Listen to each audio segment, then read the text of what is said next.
నాలుగవ రోజు కూడా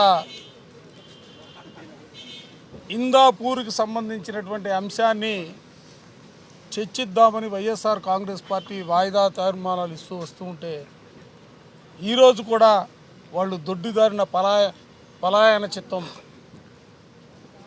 బయటకు వచ్చేశారు. ఈ ప్రభుత్వానికి నిజంగా చిత్తశుద్ధి ఉందా అని నేను అడుగుతా ఉన్నా. ఎందుకంటే లడ్డూ అంశాన్ని లేవనెత్తింది సాక్షాత్తు ముఖ్యమంత్రి, కూటమి నేతలు. మీరు లేవనెత్తినటువంటి అంశానికి సంబంధించి మేము చర్చిద్దామని రమ్మని అడుగుతూ ఉన్నాం. ఎందుకంటే ఇది కోట్లాది మంది హిందువుల మనోభావాలకు సంబంధించినటువంటి అంశము.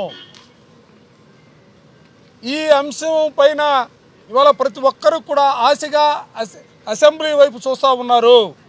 శాసన మండలిలో దీనిపైన చర్చించబోతూ ఉన్నారు.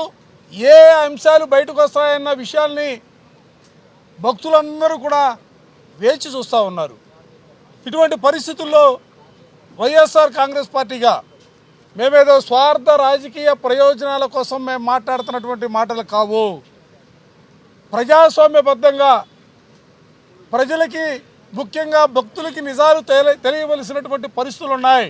ఎందుకంటే ఈ కల్తీ సంఘటనలకు సంబంధించి ఎప్పుడు అధికారంలో ఉన్నా, అది తెలుగుదేశం పార్టీ అధికారంలో ఉంది, 14 నుంచి 19 వరకు చూసినా, మరలా ఈరోజు 24 నుంచి గడుస్తున్న ఈ కాలానికి సంబంధించినటువంటి కాలంలో చూసినా కూడా ఈ సంఘటనలన్నీ కూడా ఇప్పుడు జరిగినటువంటి పరిస్థితులు. అసలు చరిత్రలో మనం ఎప్పుడు కూడా వినం కూడా. నేతి లడ్డు తయారు చేస్తే తయారు చేసినటువంటి నేతి లడ్డుకి ఫ్లేవర్ కోసం, నెయ్యి కోసం టెండర్లు వేసినటువంటి పరిస్థితులు ప్రపంచంలో ఎక్కడా కూడా మనం వినాం.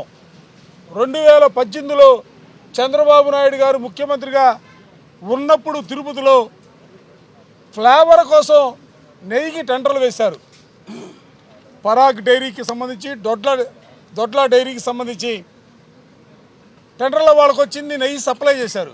అంటే ఎంత పరిస్థితుల్లో నెయ్యితో తయారు చేసిన లడ్డుకి మరలా సువాసన కోసం నెయ్యిని దానికి రాస్తారట. దానికోసం టెండర్లు వేసినటువంటి పరిస్థితులు బహుశా ఎక్కడా కూడా ఎప్పుడు కూడా విన్నటువంటి పరిస్థితి లేదు.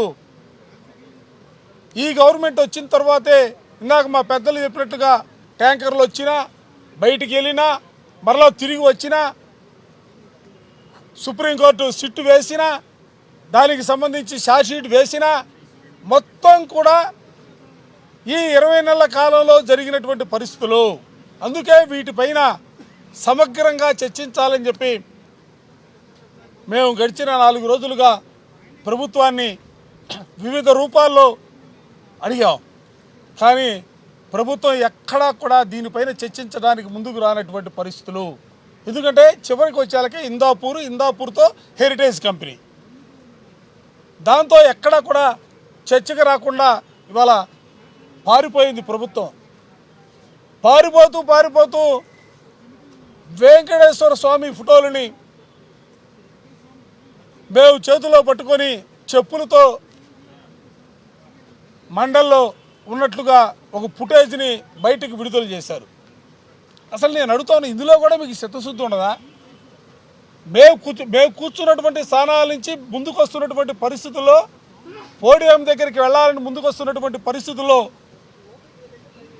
ముందుకొచ్చి చెప్పులు విడిచి పోడియం దగ్గరికి వెళ్ళి మేము దేవదేవుడైన వెంకటేశ్వర స్వామి ఫోటోలు పట్టుకొని నుంచున్నాం. ఆ ఫుటేజ్ ఎందుకు పెట్టరండి బయటికి? అంటే నడుచుకుంటూ వచ్చే ఫోటోలు పెడతారా? మీకు నచ్చినటువంటి టీవీలో ప్రచారం చేయించుకుంటారా? అసలు ఏ పక్క పోతుంది స్వామి ప్రభుత్వం? అసలు నేను ఇంకోటి కూడా అడగదలుచుకున్నా.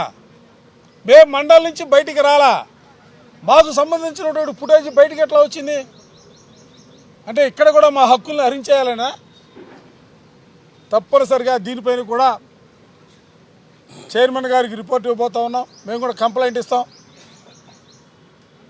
మేము అసలు బయటికి రాకముందే మాకు సంబంధించినటువంటి ఫుటేజీ, ఏ ఆరోపణలు అయితే మా ఫుటేజ్ బయటపెట్టి మొత్తం బయట పెట్టాలా.